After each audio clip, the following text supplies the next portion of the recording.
Welcome back into Talking Fitchburg. Joining me this afternoon is Adam Dorn, Fitchburg Fire Department. Dorn, you're back. I am. Third time's a charm. Right. That's Hopefully what they we say. get it right this time. We've gotten it right the first I know. time. We Come on. have. All right, it's still the holiday season, and we're going to talk about winter holiday safety.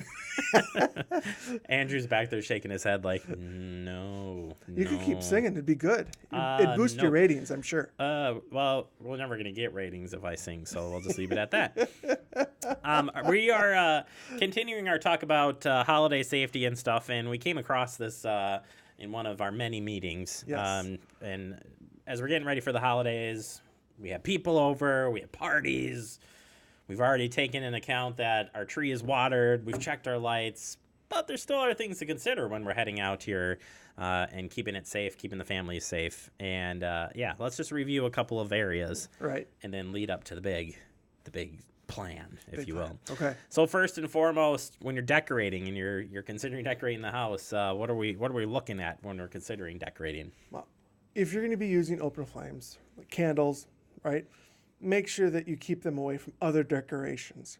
There's many decorations where the candle's in the middle and you have all sorts of stuff piled up around it. I have one of those right on my bar at home today. I'm telling you, I have that. Yep. They're great. They look great, but they're not so practical if the candle is not protected well enough by the glass that surrounds it. There should be like a candle ratio There thing should on there.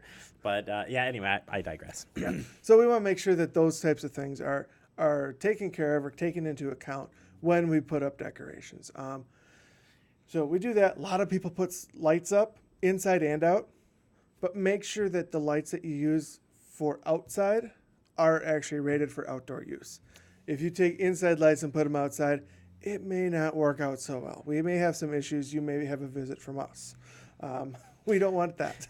You'll visit without 911, right? Right. If you want to see them, just stop at the firehouse. Right. That's Stop probably by better. anytime. We'd love Right? to have you in. One of the things that comes into that is that when you're using lights outside, make sure you check your lights, the string of lights, for broken cords or loose bulbs or loose connections.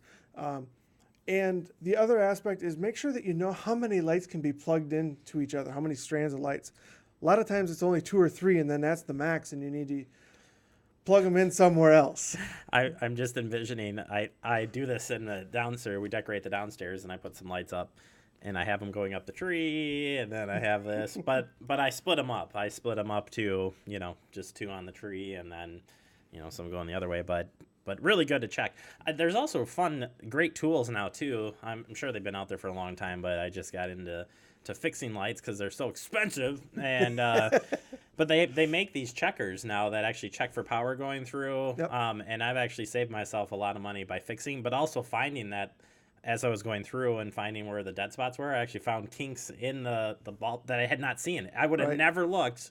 I would have been just like fishing around like, well, 3 or 4 bulbs are out, whatever, let's throw it up there. Right. But I actually found cuts in the wires and stuff. So there's some tools out there that you can use too, but I think just when you get them out, testing them and looking over them every year is super important. Right.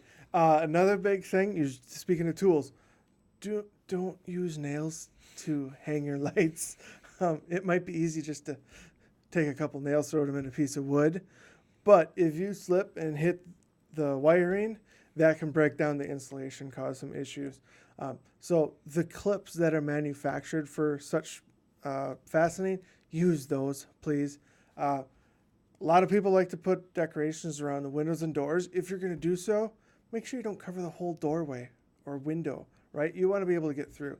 I mean, I understand some people like to be kind of like Clark Griswold and, we got the whole tree and lights outside. We're not quite going for that. Yeah, especially the windows. If you're covering up the latches to get out, you're just causing that extra 2 or 3 seconds. And something I've heard the chief say and others is in situations like this, you're not thinking. Right. You're not in your normal mindset. You're off your game. So those 2 or 3 seconds may be life or death type of decisions. And if you do have wires, for Christmas lights going through your windows, that's just one more thing you're going to be hung up on trying to get out. And worse things can happen if that's the case. Absolutely. All right, we saved the last part of this for the holiday entertainment. We're having people over. party's getting going. What should we consider as we're doing this? Do you do like the flight plan? All right, everybody, listen up. We got some safety checks coming up here. You notice your 3 exits are right here through the kitchen, right here. I over exaggerate, but maybe it isn't a bad idea. Right, and that's actually what I was going to say. It may seem kind of ridiculous, maybe seem kind of out there, but if you don't tell your guests that, how are they ever going to know?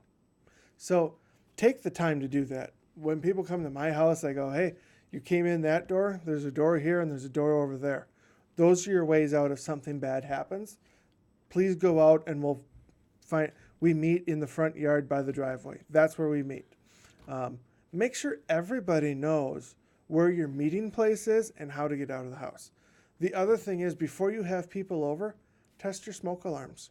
Make sure they are working. And like I said before, make sure your guests know what your escape plan is going to be and where your meeting place is.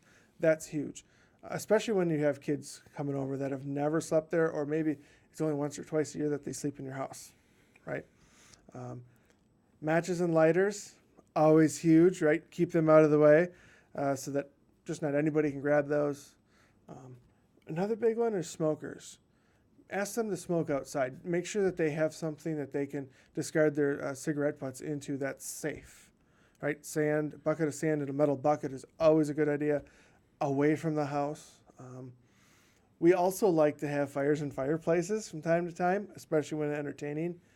That's not the time to try and clean out your fireplace right afterwards and then put all your ashes into a paper bag or in your trash bin, because those ashes can stay hot for 24, 48 hours at times.